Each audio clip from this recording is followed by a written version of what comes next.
Hi, my name is Randy. Um, I wanted to share my experience about going through rectal cancer.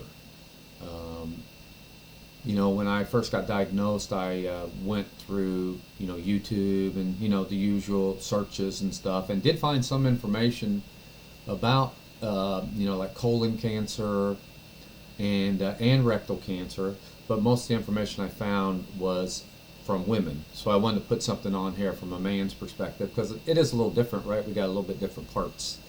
But anyway, so I wanted to come on here and share my experience so far. I just currently finished radiation.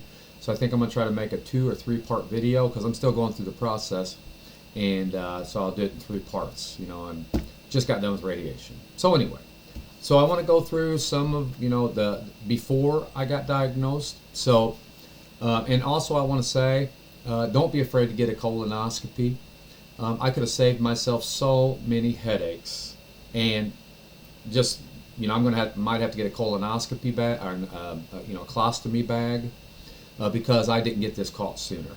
I allowed this thing to fester for like 3 or 4 years. I had rectal bleeding. I thought I had a hemorrhoid, but I think it was actually the tumor coming out of my butt every time I went to the bathroom. So I thought I had a hemorrhoid. I diagnosed myself from the internet and really thought that's what I had, so I never went and got it taken care of because I was just too embarrassed, or whatever the case may be. And I was working so much, and work was so important, and I just thought it was something I didn't have to deal with. A colonoscopy is not nearly as bad as I thought it was going to be. When you go through a colonoscopy, you have to do the prep, which means you clean out your bowels. And, you do that. There's different kinds of preps.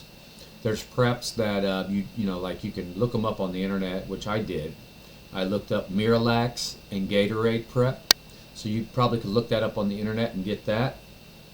But since I was a last minute prepper, I had in the hospital, and I'm going to go through that. In the hospital, I had to drink some fluid that would cause the prep to work much faster. So anyway, don't be scared to do a colonoscopy. The prep is not that bad unless you have some extenuating circumstances like I had. The prep was a nightmare for me because I had a lot of pain going on with my rectal cancer, and so every time I went to the bathroom, it was very painful. So the prep was rough for me. But other than that, the prep is not bad, and the colonoscopy itself is not bad. They put you under. It's an outpatient procedure. So I would encourage anyone, especially over the age of 30 and 40, go get a colonoscopy. Have them look in there. They can get polyps. They're called polyps. Those are precancerous type things. Some of them aren't cancerous, and they can take them out so that they won't even develop into cancer. So encourage everybody, get a colonoscopy, get looked at there in your large and small intestines and make sure there's nothing growing there. All right, a lot going on in there and needs to be looked at. Anyway, that is my my PDA for the day. So anyway, let me start here. So for about 4 years, I thought I had a hemorrhoid, and I just lived with it. It was bleeding. I thought I had a hemorrhoid. It was bleeding. I thought it was normal. I was working a lot. So I didn't really pay a lot of attention to it. And not knowing that whole time, 2 years ago, 3 years ago, and I could have had that looked at and found out that I had rectal cancer, and I got it taken care of much sooner, and I wouldn't have had a lot of the issues that I'm going to have to deal with now. So anyway, and so. So anyway, the reason that I found out is because I scheduled a surgery to have the hemorrhoid removed, right? And I went in to get the blood work for the hemorrhoid and found out I was losing blood. I was at 6.8 hemoglobin, and the regular range is like from 12 to 13 or 11 to 13, right? So I was getting ready to go to work, and I get a call from the after my blood work from the doctor. And the doctor tells me, you need to go to the emergency room and get a blood transfusion. You're very low on blood. Meanwhile, I've been feeling terrible. I'd lost about, all of a sudden, I had lost about 20 pounds. I went from 165 to 145. Still wasn't paying it that much attention. I just thought it was my diet or something like that. and I ended up in the emergency room. And here I thought again I was just going to get a blood transfusion and leave and go to work. Well, guess what? I ended up in the hospital for 4 days. During that time, I got a blood transfusion. I got 2 pints of blood, and I spent 4 days in the hospital. Let's see, okay, and so while I was in the hospital, they did a CT scan, right? And so let me talk a little bit about the CT scan. The CT scan, it's a CAT scan, and you lay down and it, puts you through a machine. It's round, and your whole body goes in there. Well, during the CAT scan, what was really, it wasn't terrible, but I will say it about made me throw up, because what they do is, I already had IVs in my hand right here, and so I had the IV, thing there where they, continue to hook it up, had a little connector there. And so what they did was, when I went into the CAT scan, they laid me down on the table, they hooked me up, they hooked me up to the, to make the thing to do the contrast, and they inject it into your veins real fast. Now that was a little painful. It got very cold in my hands, and it made me feel like I want to throw up. But once I got past that, they did the scan, and I came back out, went back to my room, and the doctor came in. And the doctor, when they first came in, I could tell. I knew it was, the doctor, I could tell the doctor was going to tell me I had some serious condition, which I assumed probably was cancer. So anyway, I let the doctor off the hook, and I said, listen, let's talk about it. If it's cancer, go, let's talk about it. So anyway, they informed me that I had cancer, and,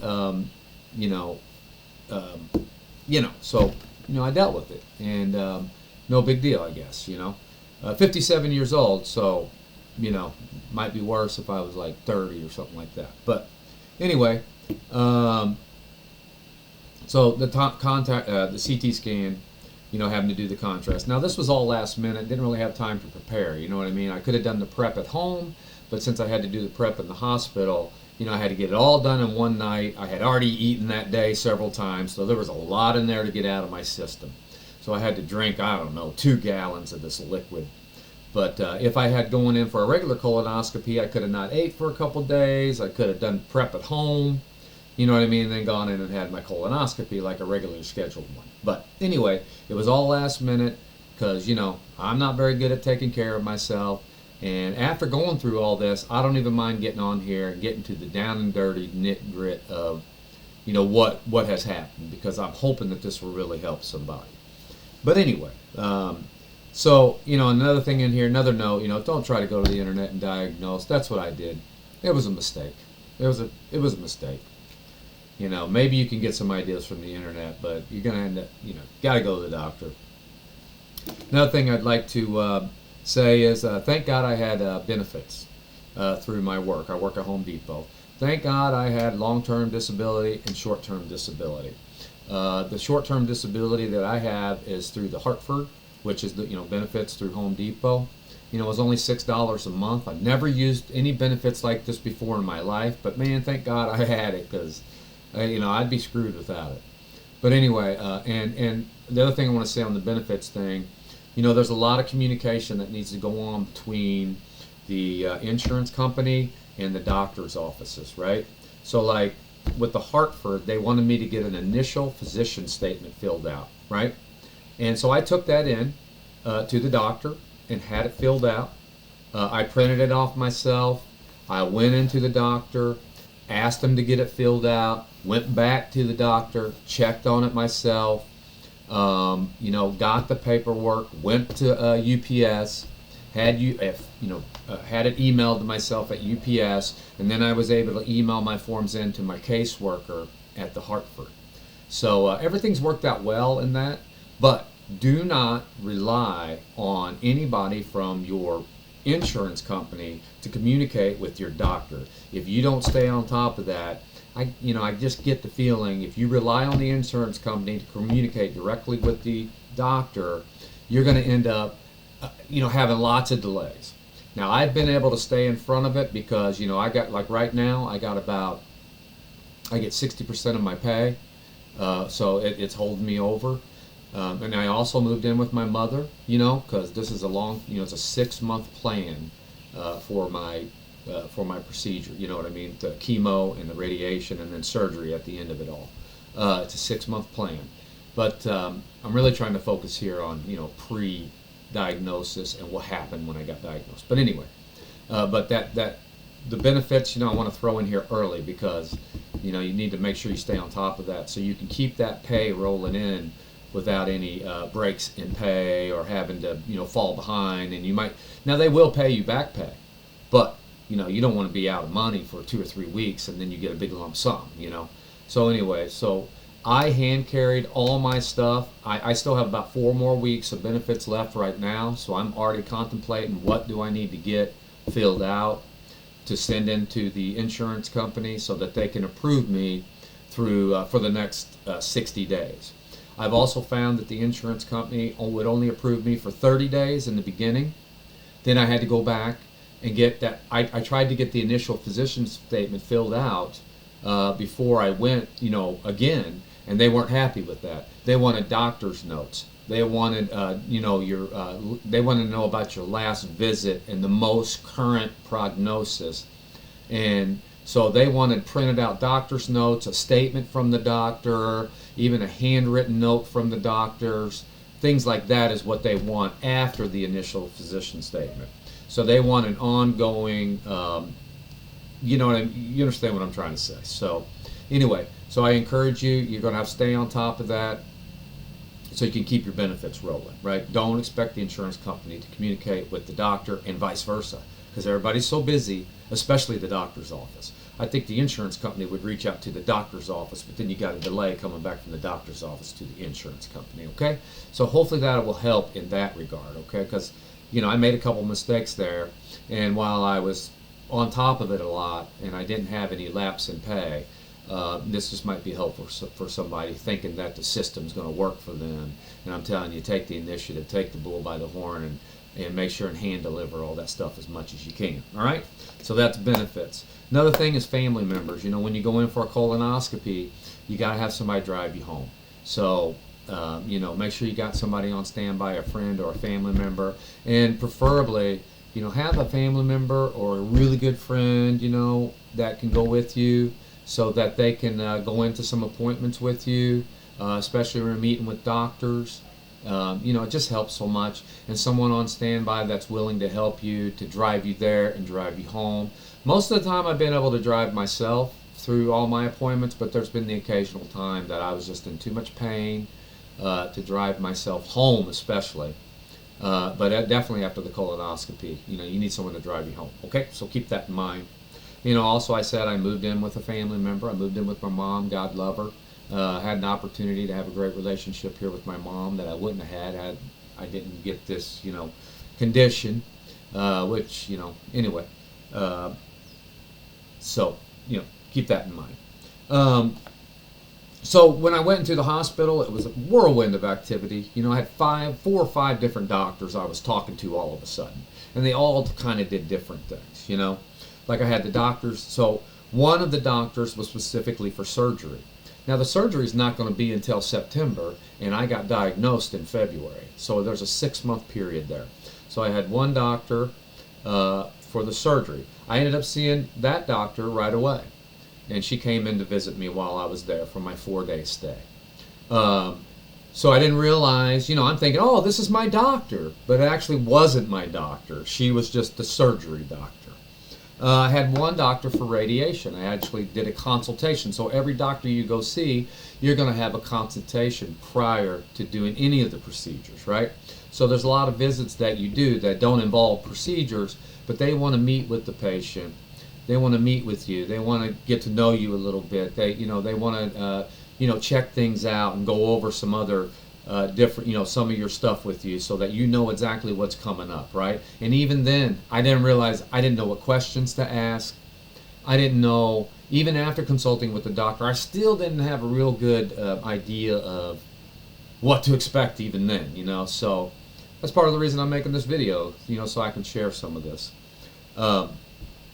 So one for surgery, another doctor for radiation, there was a certain doctor for the colonoscopy, And he had a lot to do with things, especially in the beginning, because I had 2 different colonoscopies. The first one, he didn't get a good enough tissue sample for testing. The cancer, so my doctor, the radiation doctor, told me that my cancer was the size of a fist inside my colon. Actually, it's rectal cancer. So it's not colon cancer. It's way down there by my butthole, just to be frank. Something is coming out of my butthole every time I go to the bathroom. It's been, I've had a lot of bloating, a lot of, eating issues. Sometimes I can't go to the bathroom. My poop comes out flat because it has to get around that piece, that tumor. So it's been an interesting ride, let me tell you. So anyway, so the radiation doctor told me that it was the size of a fist in there, right? So he told me that. I had the one doctor for colonoscopy, so he's the one who went in and took the tissue sample. So it's hard to stay on track, but I apologize. Since it was the size of a fist, I think there's a lot of dead tissue around the tumor. So when he went in and got the first tissue sample, there wasn't enough. He couldn't get enough out of that. He didn't go deep enough to get to the real tissue to test it, right? So the first colonoscopy, and plus the first colonoscopy, at least they could look in there and see what was going on, and kind of verify that it was cancer. And they also have to stage it, right? So stage 1, stage 2, stage 3. I have stage 3. Now I don't even fully understand the stages, but I'll explain what I do know. The stages that I do know, stage 3 is what I had, like 3.5, right? So the thing is, it's still a growing tumor, stage 3, and it hadn't metastasized. So it hadn't spread anywhere except for a few lymph nodes around the tumor, right? Hadn't spread to my lungs, hadn't spread to my liver. I'll tell you, I'm super lucky to have that tumor in there for that long, to be as big as it is, for it not to have spread to any other part of my body and become stage 4. I don't get it. You know what I mean? Maybe it was because of where I worked. I worked around a lot of chemicals. Who knows? You know what I mean? Who knows? I don't know. So, but, so keep that in mind, going back to the beginning of this as my, PSA for getting a colonoscopy. So luckily it hadn't spread. So like stage 3 is where, it's not spread, but it's still malignant or whatever. Malignant, I guess, means it's still active, it's growing, right? And then I have one main doctor who's kind of in charge and oversees the whole thing. You know what I mean? He's kind of the one who oversees my medications, him and the nurse practitioner. So that's 4 doctors. Now, I've gone in to see each doctor, and I'll start asking questions from each of these doctors, but each one kind of has a specialty. And I'll start asking questions about the other guy's specialty. So sometimes they'll want to defer you back to another specialist, the other specialist, So you got to kind of save your questions. You got to know which questions to ask which doctor. So, keep that in mind as you're going through this, because I got a little frustrated here and there because some of the doctors couldn't answer my questions for me. And they kept referring me, well, you need to go back to this doctor and talk to him about this, or talk to her about that. So you got a surgery doctor, a colonoscopy doctor, a radiation doctor, your main doctor, right? The guy who's going to actually set up the plane, or the guy or gal. I have a guy. The doctor that's going to kind of set up your treatment plan. I got a 6-month treatment plan, which consists of chemo, radiation, and then surgery to top it all off. Now, let me see. Let me keep looking. Get that. Okay, covered that. Let's see. I covered the colonoscopy. I had to go get two biopsies. The second one didn't even go deep enough necessarily, but it still gave us some more answers about how much, how progressive, the disease was, how progressive the cancer was. Also on the second one, right now, remember I have rectal cancer, so I got a big tumor right there at where my sphincter muscle is, or where my where my poop comes out. On my second one, I had to do an enema because I didn't realize, I don't know if it was my fault or the doctor's office's fault, or there was a lot going on at the time and I probably missed it. and all the communication. But I didn't do the prep for the second one. Now the second one was called an I forget the name of it. They called it something different than a colonoscopy. They called it an ileostomy or something like that. And so it wasn't a full one, so maybe that's why I didn't think I had to do the prep. But I didn't do the prep, right? And I could have done the prep at home, but I didn't. So I got there to my appointment to do the second basic colonoscopy for them to do the other biopsy, and I'll be darned, I still need to clear my bowels out completely. Oh, also, by the way, have certain foods you can't eat, like can't eat red stuff, you can't eat like nuts and things like that during your prep, 24 hours prior, or maybe even 48 hours prior, or maybe even take longer, 72 hours. But definitely 24 hours prior, you can only have like liquids, clear liquids, stuff like that, because they need to see inside your colon. And if you got a bunch of heavily dyed stuff in there, they can't tell what's what in there, right? So it needs to be cleared out as much as possible. But anyway, my second one, man, the enema was tragic. I mean, it was brutal, man. Because when they stuck that thing up, they put a freaking gallon of stuff up your butt, and you have to hold it. Well, getting it in there wasn't easy, because let me tell you, the tube they put in there, that sure hurt. Remember, I got rectal cancer, so that tumor's right there. So when they put that thing in there, they got it in there, about half the bag, and I couldn't take it anymore. Pulled it out, and then she gave me a break. I held it, and then they put it back in and got the rest of it in there, and I sat there as long as I possibly could, because that's got to work in there for a minute.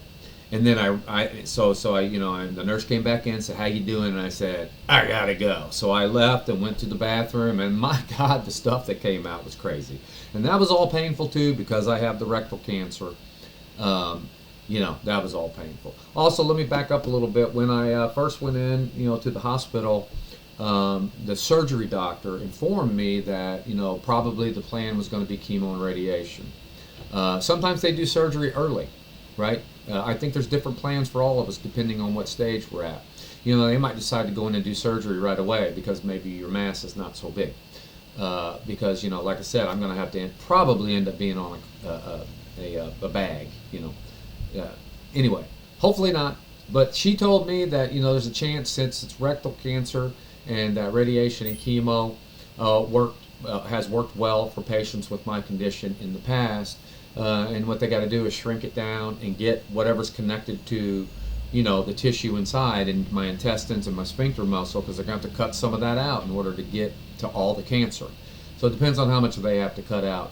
But anyway, she told me that in the beginning, that if the cancer was growing from, low to high versus high to low, was growing up, there may be a chance that the radiation and the chemo would be effective enough that the surgery wouldn't put me on a bag, so a colostomy bag, right? Anyway, rambling a little bit maybe, but hopefully all this is good information for you. Didn't do the prep on the second one, had to do the enema. So back to the enema. Anyway, man, stuff just came out. So I say that you don't really want to do the enema. Maybe it wouldn't be so bad if I didn't have the tumor I did and where it was at, but it wasn't fun. So anyway, I finally got through that, and then the colonoscopy wasn't bad at all. They put me to sleep. They do it. I wake up, and I went home. You know what I mean? I was in a lot of pain on the ride home, and I'm glad that my mom was there to take me home because, I couldn't even sit down hardly. So driving would have been a problem. Anyway, that's all I got for now. This kind of takes me through, up until, radiation. Next, I'm going to make another video so it's not so long, and I'm going to talk about chemo and starting chemo and how that all works. Another thing is, I was prescribed pain medications, and I will say they did have definitely helped me throughout this process. And I was getting hydrocodone, 5 milligram. I don't even know about hydrocodone. You know what I mean? And I know about the opioid stuff and the crisis and all that. So they're pretty strict on that. You can't just get it called in or anything like that. You got to go to the doctor and have them write you a prescription. And I had to take I did pee in a cup. So they knew I was taking it and not selling it and stuff like that. But it was very helpful. The hydrocodone really helped me out a lot. So I was thankful. I was really surprised how well it worked because I've never taken hydrocodone before, and it really helped me out a lot. So anyway, just that little add-on as well. But anyway, so that's all I got for here. Next time, I'm gonna make another episode here talking about chemo, and talk about that process a little bit, probably chemo and radiation. So hopefully this has been helpful to somebody, and I'll see you on the next one. Okay.